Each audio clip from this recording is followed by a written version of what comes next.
All right, good evening. Got a couple questions tonight for our basic belief, basic Bible and belief question. Sorry about that, yeah. BBQ. I'm just going to stick with BBQ. Do you have those slides? Just a minute. All right, they're going to come up in a minute. All right, I'll just go ahead and do the first one. If this question was from Paul Johnston, all right, I don't always name who named it, but Paul Johnston sent this question in, and he said, if Brian Wolf wore a cotton sweater, would he be a wolf in sheep's clothing? Oh, no, I'm sorry, a wool sweater. Wool sweater, yeah, okay. And literally, yes, he would be.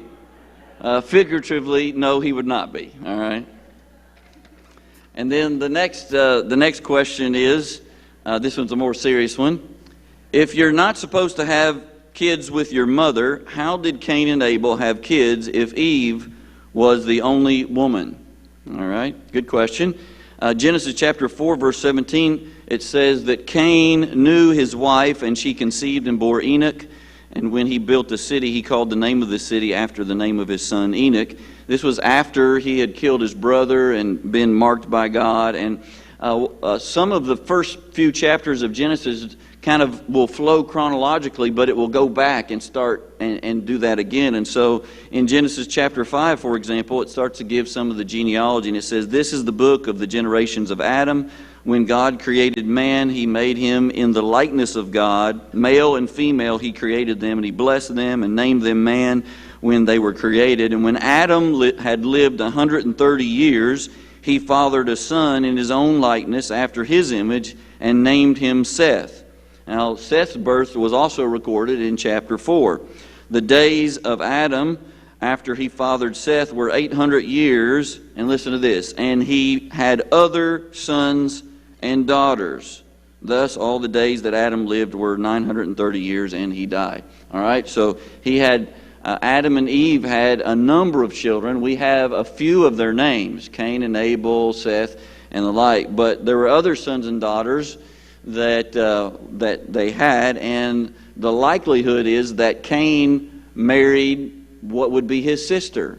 All right, and so you say, well, how could that? There's later in Scripture, there's a prohibition against incest, which is what that is, and but this was early on, and I believe my thought of it is that when God created Adam and Eve, they were genetically perfect. But when they sinned, the fall impacted them not only spiritually, just like it impacts us spiritually, it also impacts us physically.